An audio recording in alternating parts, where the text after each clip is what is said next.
You spent 3 days drying and storing enough food to get your group through the coming weeks.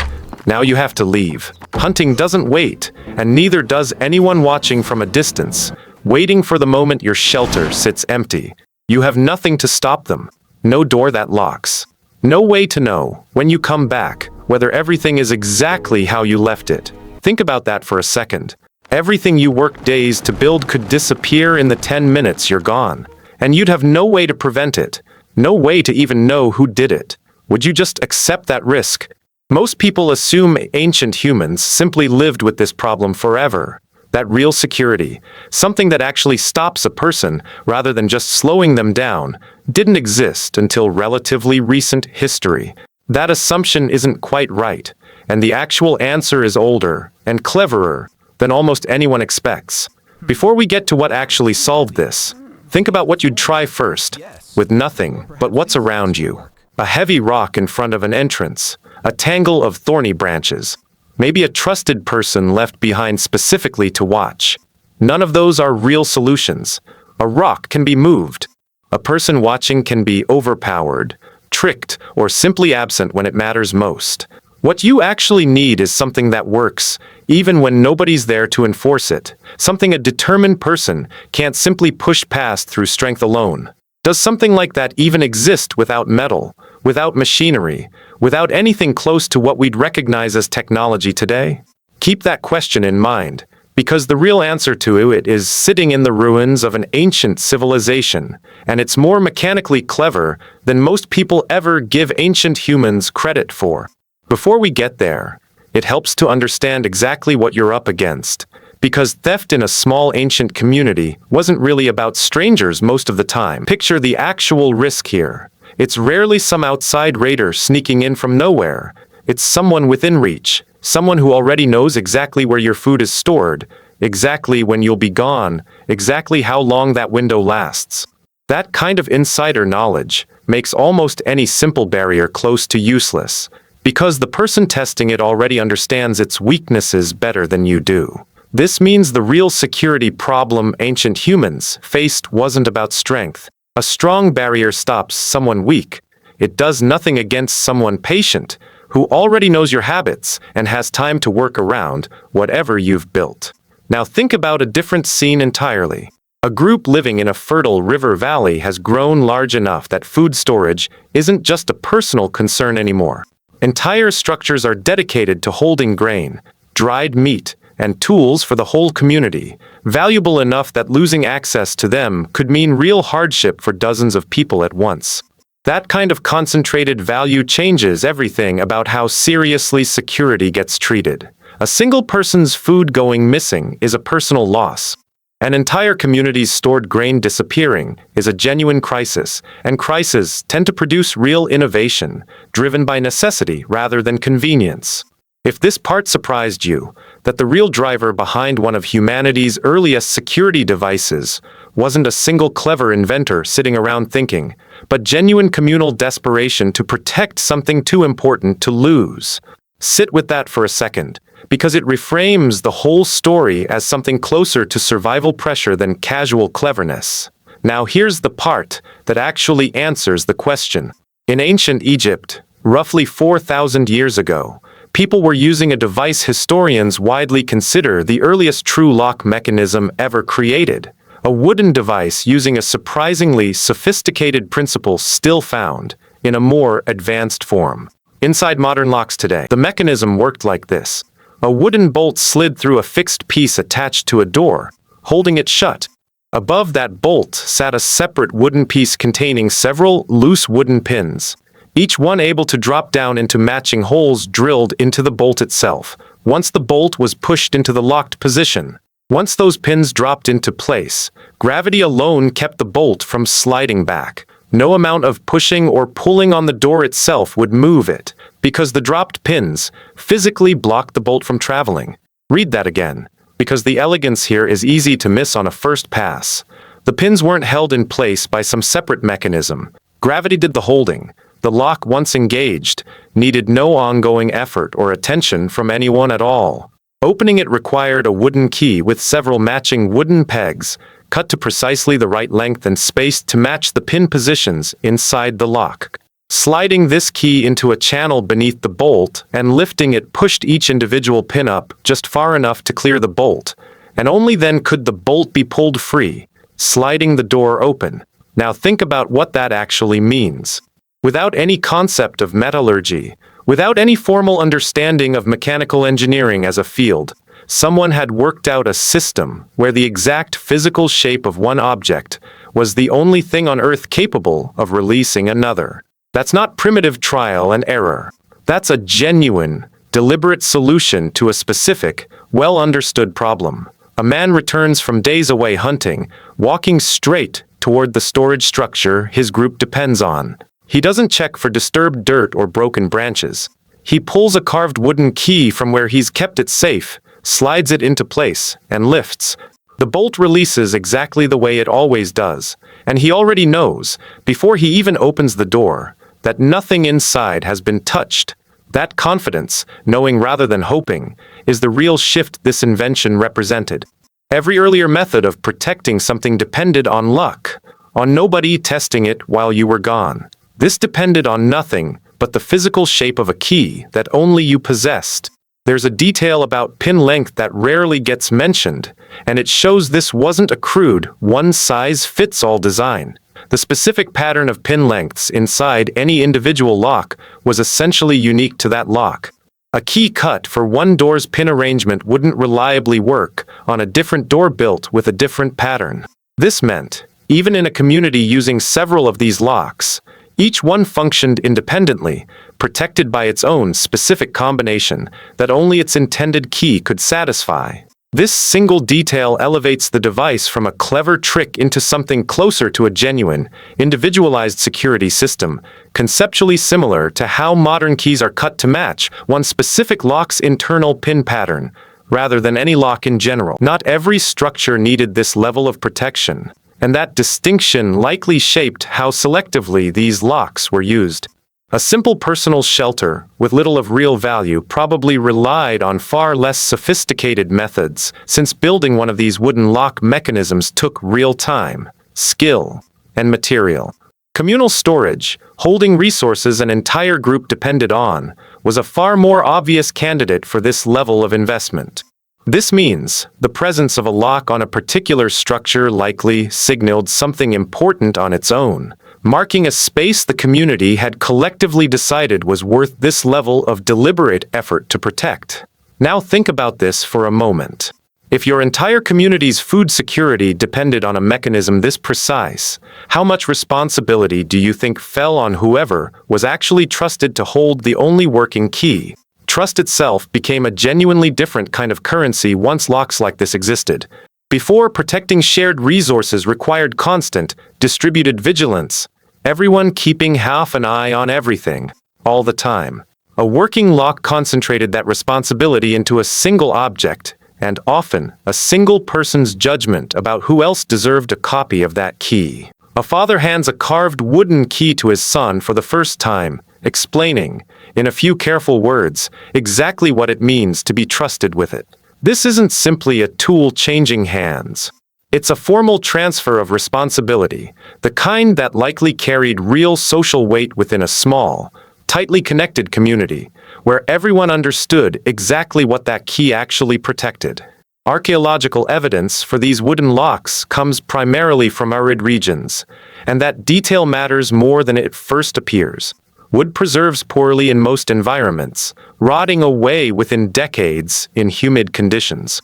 The fact that examples of these locks survived long enough to be studied at all is largely a matter of extremely dry, stable climate conditions preserving material that would have disintegrated almost anywhere else on Earth. This means the true geographic spread of this technology was almost certainly far wider than what physical evidence alone can prove. Groups living in wetter climates may have developed similar, or even independent lock mechanisms that simply never survived long enough to be discovered by anyone studying this history today. If this part surprised you, that the true scale of ancient lock use is probably underestimated purely because of what materials happened to survive versus what quietly rotted away, That's worth sitting with for a moment, because it's a reminder that a huge amount of ancient human ingenuity likely left behind no trace at all. The technology didn't stay static for long, and its evolution reveals something about how quickly a genuinely good idea gets refined once it exists. In later periods, particularly across ancient Greece and Rome, lock designs shifted toward metal construction, using a different mechanical principle known as a warded lock. Instead of falling pins, these locks used specifically shaped internal obstructions wards that only a key cut with matching notches could pass around cleanly to reach and turn the locking mechanism. Metal offered real advantages the original wooden design couldn't match. It resisted forced entry far better, lasted considerably longer without decay, and allowed for smaller, more portable designs, including some early examples of locks small enough to be worn as personal jewelry, doubling as a visible sign of status alongside their practical function. A wealthy household in ancient Rome might display a decorative metal key openly, not simply as a tool, but as a subtle signal of what that person actually had worth protecting in the first place. Security and social status had quietly become connected, the visible key itself becoming a kind of announcement. Not every advancement in lock technology moved forward without setbacks along the way. Early metal warded locks, while more durable than wood, were also considerably easier for a skilled and patient person to defeat once the basic principle behind wards became widely understood. A metal pick, properly shaped, could often manipulate the internal wards directly without needing the correct key at all. This created an ongoing, informal competition between those building locks and those attempting to defeat them, a pattern that, in a very real sense, has continued essentially unbroken from ancient times directly into the present day. Every meaningful improvement in lock security throughout history has been driven, at least in part, by someone successfully defeating whatever came immediately before it. Consider what that means about the nature of this technology. A lock has never been a permanent, final solution. It's always been a temporary advantage, good enough to stop most people, most of the time, until someone patient enough eventually figures out its weakness. Seasonal and social timing likely influenced when theft risk peaked within these ancient communities, adding another layer most people never consider. Periods immediately following a successful harvest or a particularly good hunting season concentrated unusually large amounts of stored value into communal spaces all at once, creating a genuinely higher stakes window where a working lock's value became especially obvious to everyone relying on it. A community celebrating an especially successful harvest doesn't just enjoy the abundance itself. Someone within that group is almost certainly thinking, at least briefly, about how much more there now is to protect, and for how much longer, until it's safely consumed or redistributed. There's a physical detail about the pin-tumbler mechanism worth returning to, because it explains something about why this specific design proved so genuinely durable as an idea across thousands of years. The core principle, differently shaped or sized components that must align precisely before a mechanism releases, isn't tied to any specific material or era at all. It's a purely logical solution to the problem of selective access, which is exactly why it kept reappearing, refined but fundamentally unchanged, across wildly different civilizations and technological periods. This becomes especially clear when you look at where lock technology eventually ended up in the modern world. In 1848, an American inventor named Linus Yale Jr. patented a modern pin-tumbler lock design, refining the same fundamental principle ancient Egyptian builders had worked out roughly 4,000 years earlier: small pins that must be lifted to precise individual heights before a mechanism can turn freely. The core idea hadn't changed in any meaningful way across 4,000 years. What changed was the material, the precision of manufacturing, and the scale at which it could be produced. The actual logic, the elegant, simple principle of matched pin heights determining access, traces directly back to that first wooden Egyptian design. Now, think about that connection for a moment. Every time you use a standard house key today, you're relying on essentially the same core mechanical idea an ancient Egyptian builder worked out using nothing but carved wood, gravity, and a clear understanding of the exact problem he was trying to solve. There's a detail about maintenance that separates a genuinely reliable lock from a merely clever one-time build. Wooden pins exposed to moisture, dust, and daily wear didn't stay perfectly functional forever without attention. A pin that swelled slightly from humidity or wore down unevenly through repeated use could eventually stop dropping cleanly into place, quietly undermining the mechanism without anyone realizing it until security actually mattered most. This meant a working lock wasn't simply built once and forgotten. It required periodic checking, a small but genuinely important form of ongoing care that likely fell to whoever held the most responsibility for the space it protected. Redundancy likely mattered in ways rarely considered today. A community relying entirely on a single working lock, with only one functional key, faced real risk if that key was ever lost, damaged, or held by someone unavailable exactly when access was needed. Some groups likely maintained a second, carefully guarded backup key, entrusted to a different person entirely, spreading the risk of a single point of failure across more than one person's judgment. There's one more detail worth sitting with before we close this out. Whoever first carved that initial working lock, whoever first understood that dropped pins could hold a bolt in place more reliably than any human guard ever could, left no name behind, no record beyond the object itself, and the countless variations it inspired across the following millennia. That's true of most genuinely foundational human inventions. The person disappears entirely from history. The idea, if it's good enough, simply keeps working generation after generation, adapted and rebuilt in new materials, long after everyone who might have known the original inventor's name is gone. Children growing up in communities using these locks would have absorbed their importance early, likely well, before they fully understood the mechanism itself. Watching a parent carefully guard a wooden key, watching the specific ritual of approaching a storage structure and using it correctly, taught an unspoken lesson about value and trust long before any formal explanation of pins, bolts, or gravity was ever necessary. A young boy watches his father approach the communal storage structure, key in hand, and waits patiently while the door opens. He doesn't yet understand exactly how the mechanism works. But he understands, with complete clarity, that this specific object matters more than almost anything else his family owns. Skill in crafting these locks likely became its own specialized form of expertise within a community, distinct from ordinary tool-making. Cutting pinholes to the correct depth, shaping a key with precisely matched pegs, testing the mechanism repeatedly until it functioned smoothly. All of this demanded a level of careful precision that not everyone in a group developed equally. Someone within a community who became genuinely skilled at building these mechanisms likely held real, tangible value beyond simple craftsmanship. He wasn't just making an object. He was directly responsible for whether an entire group's stored resources stayed secure or became vulnerable, a level of practical trust that few other roles within an ancient community could match.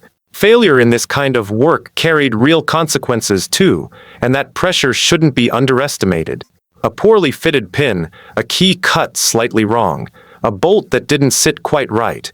Any of these flaws could quietly undermine the entire point of building the lock in the first place, sometimes without anyone realizing the weakness existed until it had already been exploited. This means trust in a lock builder's skill had to be earned the same slow way trust in any critical skill gets earned, through repeated, consistent success over time, rather than through a single impressive first attempt.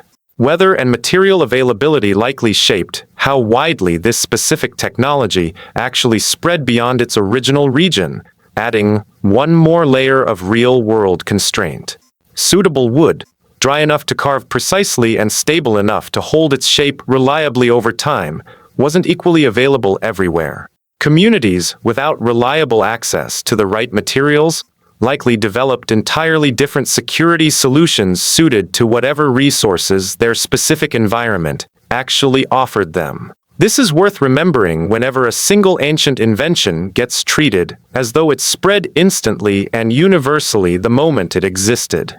Real adoption almost always depended on local materials, local needs, and local circumstances that varied enormously from one region to the next. Disputes over who actually held rightful access likely arose occasionally too, adding real human complexity to what could otherwise sound like a purely mechanical story.